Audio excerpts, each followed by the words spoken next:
Tainted Grail, the Fall of Avalon, was often referred to as the next Skyrim, the game that would finally follow the Elder Scrolls blueprint and give Bethesda a game to compete with. Another game that shared this title and expectation was Avowed. That game, ultimately, did not hit the heights expected, and was far from posing any real threat to Bethesda's crown. Video here. But after following Tainted Grail for so long, I finally managed to get my hands on the game and get deep into the game's world. And I can tell you right now that this game comes a lot closer to a Scrolls-like game than Avowed ever did. A giant open world which you explore at your own leisure, over 75 dungeons to explore, each handcrafted and with real depth, many playstyles, weapons and leveling skill trees, over 250 NPCs of which you can speak to, all fully voice acted and very well done as well, over 200 side quests, all unique to one another, role-playing decision making that actually impacts the world where you can see the outcome later, and the ability to use skill checks in dialogue, factions, mounts, pets, player housing, alchemy, cooking, blacksmithing, first person or third person quick switching, stealth, archery. Yeah, this game has everything you would want if you were a fan of the Scrolls-like series, or RPGs in general actually. So why don't I just cut the review here and slap a 10 out of 10 on the thing and declare it the new Elder Scrolls and proclaim that Todd Howard is doomed? Well, because it's not quite there yet. You see, this game was made by Questline and published by Awaken Realms. This is an indie project made by a small studio, only here today because of fan backing. They have been releasing update after update for backers to play and test, and taking on feedback as fans fed it to them. No, literally, fans asked for third-person options and they literally put it in the game. They asked for pets, they put them in. Listening to player feedback. What an outdated concept. Good grief, what will these peasant gamers think of next? That was my rich, posh, British AAA studio CEO impression. Anyway, the point is that this game is unpolished, built on a budget and made by fans of gaming. So it isn't as polished as a Dragon Age Veilguard or a Rockstar title. You can tell this was a work of passion, and for some people like myself, that's actually a plus. For others though, that can ruin their experience. Anyway, let's get into this review and I will answer the question, is Tainted Grail, the Fall of Avalon, a genuine competitor to the Elder Scrolls? Also, don't worry, no spoilers ahead. So, the first place I want to start is with the open world. So the game starts you off on a little tutorial island and then it spits you out straight into the open world. The open world is split into 3 expansive regions, the Misty Horns of the South, the Sunlit Kunot, and the Snowy Forlorn Swords. So exactly how games like Baldur's Gate 3 and Avowed are set up, in that you have 3 maps to work your way through. Now, when you look at the open world, you can see heavy inspiration from Elden Ring. I mean, it just looks like Limgrave. So the open world map is open from the get-go, and players can pick any direction and go and explore. Players will stumble across dungeons, world bosses, bandit camps, shrines, side quests, and much more. Now, often open world games have tired me out. Skyrim, Elden Ring, Baldur's Gate 3, these games made me want to just pick a direction and go, knowing that my curiosity would be rewarded. I felt inclined to go off the beaten path and create my own adventure, whereas in games like Avowed, Assassin's Creed Shadows, I didn't really want to do this as most of the world was devoid of anything to find, and usually the side quests would lead you to content anyway, if that makes sense. For example, I found a cave in Avowed full of bandits, but because I hadn't activated a side quest and found it on my own time, the whole experience was off and it was inactive. Anyway, I'm happy to announce that Tainted Grail's world is amazing to explore. I stumbled across a random dungeon, which inside I found something. Once I came out, a random event triggered a whole section of dialogue. I found another dungeon where a group of bandits were conducting experiments. I found a camp where a white horse was located and I was able to keep it for myself. Basically, this game rewards you for exploring. It is a joy to explore this world and go off the beaten path. It's very similar to Skyrim and Elden Ring in that you will always find something when you go off and explore. Now, in regards to the main story, there is an overall plotline moving forward in which you need to collect a certain amount of artifacts. Now, just to say, it isn't that black and white and decisions will be made. It's not just a story that's set on rails. But anyway, each major zone will have some main story related to acquiring said artifact, and you can either follow the main story of the area, which offers a easier route to your goal, which takes longer but rewards you with more leveling, more story, and an easier path, but you can also just choose a more direct path and get it done. Think of Elden Ring in that you can get to Lanedale very early if you can't be bothered exploring, or you can take your time and level up, becoming much higher skilled. It's that same sort of setup. The story is very interesting, well written, and it keeps you engaged. Characters are interesting, and the plotline keeps you constantly asking, who's good and who's bad, so there's some level of mystery. You start off the game in a cell, where you need to escape a prison, and you can design your character and set their playstyle by answering some questions. The whole prologue dungeon does a great job of setting up the plotline, introducing characters and establishing some lore and world building. I won't say any more about the main story for spoiler reasons, but it's a story that you'll generally care about. Now, just to talk about NPCs. Now, this may be an indie game studio, but there are over 250 NPCs that you can speak to in the game. I've spoken to about 80 of them, and I swear I have barely heard two voices the same. The amount of diversity in the voice acting is incredible, and each NPC seems to have their own accents, mannerisms, and their personality comes shining through. It's incredible, but the thing is, you can speak to everyone, minus the town guards. So not only does everyone have their own voice acting, but they also have something to say. Most of the time, they will give you not just one side quest, but two. So you end up arriving in a town, and if you go around and speak to every NPC, you will end up with a full quest log. What's more impressive though, I actually cared about the characters I spoke to. They came across as real people with real issues. Dialogue is well done, and you can ask many questions, including using skill check in dialogues. So you'll want to speak to characters and ask questions, as it often reveals new information, new locations, and side quests. It's some of the best that I've seen when it comes to NPC design. The world also reacts to your actions. For example, I spoke to the guard at the front gate, who was asleep and drunk. Later, I spoke to the leader of the camp and told him that the guard was drunk. Later on, I was just walking through town, and that guard was in the stocks. He was mad when I spoke to him, but said that he would forgive me if I gave him some drink, which I did. Later on, he was back on his post, and when speaking to him, he referenced how we were still buddies now because I gave him a drink. So this sort of thing happens a lot. So NPCs have stuff to say, not just at first meeting, but later on as well. They also adhere to the day and night cycles. For example, the town in the daytime will be full of life, and at night time it'll be empty with everyone being asleep. I slept in the barracks, and a lot of the guards were there sleeping too. Once morning arrived, we all rose together and went to our designated locations. That's a very cool thing to have. Now, in terms of side quests, there are over 200 of them, and you'll find them everywhere. Now, one thing I genuinely dislike about games like Avowed or Dragon Age the Veilguard is that the side quests have a big gold exclamation mark or an indicator so that you can never miss a side quest. You don't need to find the side quests, they will find you.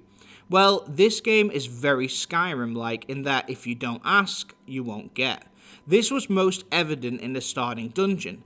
I lockpicked my way into a little side office and I went searching through the file cabinets. There I found a letter. I read it and suddenly I had a side quest. If I didn't do this, I would never have found that quest. If I don't speak to anyone in the towns and just run around doing the main quest, I will miss almost every side quest.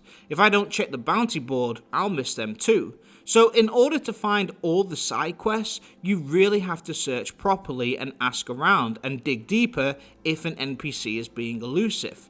The side quests themselves range from simple fetch quests to a make me this side quest, all the way to deep, long side quests with their own plot lines and decision making along the way. One side quest I did turned from being a bring my mate here for a drink to a story of a haunting and past trauma. By the end of this quest, I had 6 choices available, where one would result in the quest giver's death. After he died, I thought, wow, that was a really good side quest. So, suffice to say, not only are side quests plentiful, but they're also well written, feature decision making with consequences, but they're also diversified as well. Some games want you to do all the side quests. This game is more like Skyrim in that it says, do the ones that you want. There are also faction side quests as well. Just to touch on the dungeons, there are around 75 in the game that the player can stumble into. I need to say, these are incredibly unique from one another. Each has a unique interior and a mini story that surrounds the place. They also focus on the Bethesda design in environmental storytelling. So for example, one dungeon I entered had a bunch of dead enemies at the start, showcasing to me that something bad had happened here. Another had a bandit on guard at the front who let slip what was actually going on deeper in the cave. You rarely see reused assets either, so in Oblivion Remastered, almost every dungeon looks identical, right? In this, every dungeon feels unique, and you'll remember it afterwards. It's also great that they were able to make so many without sacrificing quality. Also, the dungeons have many branching paths, so they're not just linear pathways. There will be times where dungeons offer 3 ways to go, then 2 other ways to go each down those paths, and it ends up being a massive dungeon with lots of branching paths and hidden secrets. Some of the best dungeon design that I've seen in an open world game. Okay, so what about the actual gameplay? Well, to be honest, it's a huge mix of some of your favourite games. It was clearly heavily inspired by Skyrim or other Elder Scrolls titles. You can play in both first and third person perspectives. Now just to say, the third person isn't really ideal and they do reference this, but it is an option. You can also use magic attacks and weapon attacks. You have the usual health bar, stamina bar, and the magic bar that you need to manage. Stamina and magic will recharge, whereas health does not. I'll go over more of that in a minute. In combat, you can go swinging in, you can shoot magic from a distance, or you can sneak up on an enemy. The sneak icon is literally copied directly from the Elder Scrolls, and so is the lockpicking as well. But I think it's important that I explain, combat is where the game shows its limitations. You see, there are some issues. Sometimes enemies will spot you when you're sneaking, no matter how you approach. Sometimes you'll hit an enemy with an attack, and they won't react. Sometimes the enemies literally don't move. The combat sometimes feels unresponsive. It definitely has that janky feeling, and in terms of graphics, it sometimes just looks off. So in general, the concept behind the combat is perfect. Skyrim fans will be over the moon, but the execution, this is when you start to see that it is made by an indie developer. Glitches will happen, weird stuff will occur, not everything will be smooth. This is either going to be a deal breaker or not a deal breaker for some players. It reminds me a lot of the old Oblivion. The combat is there, but it's definitely far from perfect. I think they call it Eurojank. Now besides that, you can pick up almost every item in game, just like the Elder Scrolls, which I really appreciated. Every item really has some kind of use, so it's worth hoarding, and you can carry a lot more here than you could while playing other Elder Scrolls titles. In this game you can craft through blacksmithing, you can also use alchemy, and you can cook food as well. It's a pretty straightforward system. You just find recipes over time and you follow them to create what you want. You can also trial and error to unlock new recipes if you don't want to search for them. It all serves its purpose, but I really appreciate the addition of food. In many games you have the option to eat food, but it really doesn't have much of a point. For example, in Skyrim we all eat 1,000 cheese wheels just to get like 10% of our health up. Well, in this game it's done really well. So food will refill your health but much more slowly, whereas a health potion will fill it up instantly. So it's actually worth having food and crafting certain foods, that way you can fill up your health when it drops. Probably one of the best ways I've seen food integrated into an open world game. The player can also visit towns and purchase properties, buy furnishings and decorate their house however they want. You can also unlock mounts and pets who can follow you along in your adventure. There is so much content packed into this game, it's crazy, and it really does follow the Skyrim formula for almost all of it. Leveling is done in a very Dark Souls way. You can place a campfire anywhere, or a bonfire in Dark Souls, and here you can rest, talk to your guide, or level up your skills. So that's basically the same as Dark Souls or Elden Ring. Now the actual leveling system is a lot more like Skyrim. You will level up over time by gaining experience through either combat, completing quests, finding new locations, or even leveling up sub-skills. For example, every time you try to lockpick, you'll get XP in your thief skill line, which will level up over time. Same with alchemy, or one-handed weapons, or magic. Like in Skyrim or Kingdom Come Deliverance 2, you level up that skill by continuously doing that skill. Pick enough locks and you'll become a master, and it'll get easier. When you level up, you'll basically get 2 points for 2 ways to level up. One is for your genuine stats, so like your health, your stamina, things of that nature, and then the other is a perk point, which can be used on a skill tree. So basically, you do 2 sets of leveling up each time. It's a very rewarding leveling system, and like games like Elden Ring and Kingdom Come Deliverance 2, you really feel the player growth as you level up. There's also difficulty settings. You can choose normal, hard, or easy. There are also even more settings under them. So for example, if you select easy, you can then pick super easy, which means like you'll never die. Same with hard, you can pick super hard, which means you'll not have fun at all. So it shows there's a lot of accessibility options. There are also so many items that you can pick up, so many books that you can read, so much enemy variety. The world is full of stuff to find, and everything will have a purpose for something. Now, as for the graphics, well, they're not the best. The footage you're seeing is from my PlayStation 5. I would say the interiors look better, but the open world, whilst beautiful in parts, well, you can see it has limitations. It reminds me a lot of a PlayStation 3 or PlayStation 4 game. It's not perfect, and the whole graphical setup reminds me of like a Skyrim mod. Not in a bad way. Characters speak with bad lip syncing, their models look very dated, and they even have that Skyrim glitchy leg thing. It's crazy how close this is to Skyrim, but overall, the game doesn't look amazing. It doesn't look as good as Avowed, but the content within it is much better. Its character models look worse than Avowed's, but what they say is better. The world isn't as beautiful as Avowed's, but it's funner to explore. The combat isn't as crisp as Avowed, but it feels more engaging.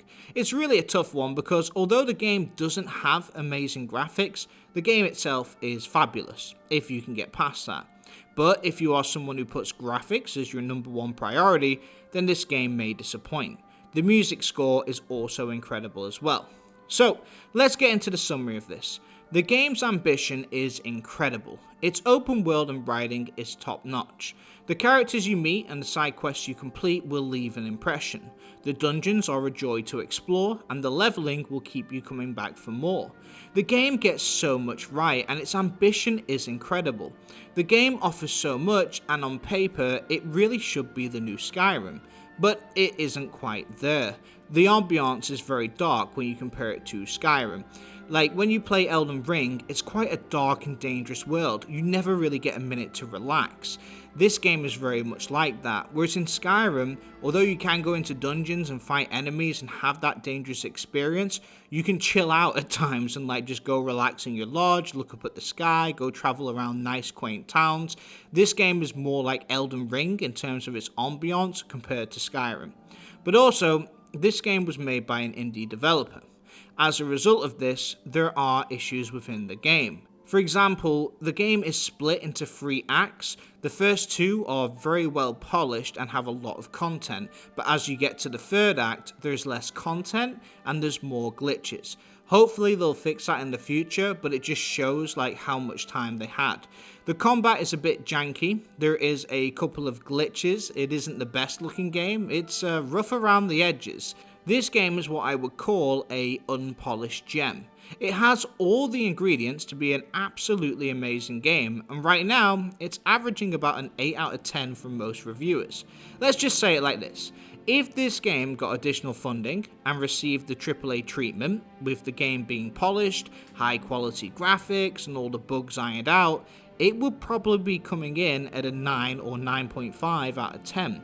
It would genuinely be getting a lot of attention and be considered a genuine competitor to the Elder Scrolls series, but as of right now, it definitely looks and plays like a AA game. Now, if you're someone like me, who cares more about the game's story, world design, and playing the game, and you enjoy the Elder Scrolls series, then this is definitely worth a try. It gets so much right, and compared to Avowed, well, this is what Avowed should have been. If you prioritize good graphics, polished gameplay, and sleek combat, then this might not be for you. At least not yet. Honestly, Avowed is the perfect game to compare Tainted Grail to, because it gets everything right that Avowed got wrong. Its open world is better, its dungeons are better and more plentiful, its side quests are better, role-playing, housing, everything is far better in this game. But Avowed had the better graphics and presentation. If Microsoft had put its money into Tainted Grail instead of Avowed, we would probably be looking at one of the best new RPGs. So for me, as a fan of RPGs, I would highly recommend this. It has everything that I love in a good open world RPG, and if you can look past the jankiness, you'll enjoy it. Basically, if you can accept that this game was made by a small indie studio and be forgiving and look past the shortcomings, you're going to love this game. But if you're someone who focuses on graphics, crisp combat, or playing a new game in its perfect state from day one, you're not going to love it. It is a better game than Avowed, but it looks worse than it, if that makes sense. For me, it is a solid 8 out of 10, and I recommend giving it a try, especially since it's less than the price of a full new game. So, can this game be the next big Scrolls-like game? Well, it's the closest game that I've seen try to match the Scrolls-like formula, which is a giant open world map that the player can explore, full of certain activities. Mainly, there will be hundreds of side quests the players can partake in, including a main quest, faction quest lines, and of course many miscellaneous quests as well. There's usually hundreds of NPCs the player can interact with, speaking to, and they can receive quests from them. There's also hundreds of dungeons, each handcrafted, that the player can go into and explore. Oblivion followed this blueprint, as did Skyrim, Fallout 3, and Fallout 4. Since then, we've seen games copy parts of the Bethesda open world blueprint, but never the whole thing. So Witcher 3 matched the blueprint with its open world, side quests, towns, and NPCs, but there wasn't one dungeon that you could explore. Elden Ring had the open world, full of dungeons, yet there was no towns of NPCs to speak with. Avowed tried, but ended up feeling like a light version. Kingdom Come Deliverance 2 almost had the lot, but again, there was no dungeons. Some games succeeded in some aspects, like Witcher 3 has better side quests compared to Skyrim, but as a complete package, none have ever matched a Scrolls-like game. Well, Tainted Grail has. Open world? Check. Dungeons? Check. Side quests? Check. NPCs? Check. Factions? Check. Can pick up every item? Check. It is the exact formula used by the Elder Scrolls series that no other game has matched. But can it compete? Will it ever make the team at Bethesda sweat? Well, no. At least not yet. This is clearly the team's first rough draft, their first attempt, and it does have issues. But the concept and work ethic that went into it, the ambition, you can tell there is a lot of potential at this studio. This reminds me of Kingdom Come Deliverance 1 and Warhorse Studios. Their first game didn't come out perfectly, and it had many glitches and bugs. It was an unpolished gem, and it definitely had that same Euro jank. But they kept at it, and eventually Kingdom Come Deliverance 1 became a good game. The success of that game gave them the money, the resources and power to make a sequel in Kingdom Come Deliverance 2. That game is now the favourite to win Game of the Year and came out in perfect condition. It now plays and looks like a AAA studio game. So in my opinion, this is Questlines and Awakened Realms' first draft. They have got everything right. The ideas are sound, the open world is great, the writing is amazing, the lore is deep, the whole blueprint is there. It should, on paper, compete directly with the Elder Scrolls. It has everything a Skyrim fan would want in a game. But due to their limited budgets and being a small indie studio, there are limitations there that are easy to spot. It isn't crisp, it doesn't look like GTA 6, it has some glitches and bugs, and it all feels a bit rough around the edges. It, like Kingdom Come Deliverance 1, is an unpolished gem. But if this game sells well enough, and this studio get the chance to make a sequel with a bigger budget and more support, I think this can compete directly with the Elder Scrolls series. I just have to say, at this current time, we are experiencing a huge growth from indie developers. Warhorse just made Kingdom Come Deliverance 2, we've just seen Expedition 33 come out and do very well, and now this. We're going through a phase where these indie studios aren't just making little games or mods anymore, they're literally having a go at competing directly with the AAA games, and they're getting real close. To be honest with you, if they had the same budget and resources that these AAA games had, they'd probably be dominating because the writing, design, and attention to detail is usually much better. But in regards to Tainted Grail, if they manage to succeed here and have a chance to have a second attempt, their next game will probably be the Kingdom Come Deliverance 2 of Tainted Grail. Whether they get that chance will remain to be seen, but we can only wait to find out. But I, for one, truly appreciate the effort that they've put into this game, and since I bought it, I haven't put it down. And I play a lot of video games and have a lot of games to play, so that should speak volumes about how much I'm enjoying it. But anyway, that's it for this one, but what do you guys think? Have you played the game? What are your thoughts on it? Do you think that this can compete with the Elder Scrolls series? Can you think of another game that can compete with the Elder Scrolls? Let me know your thoughts in the comments. If you enjoyed the video, please give it the thumbs up, and if you're new here, please consider subscribing. I'm Av Gaming, where we do video game analysis, identifying what makes great games great, and what could make good games great as well. Thanks for watching. Avowed.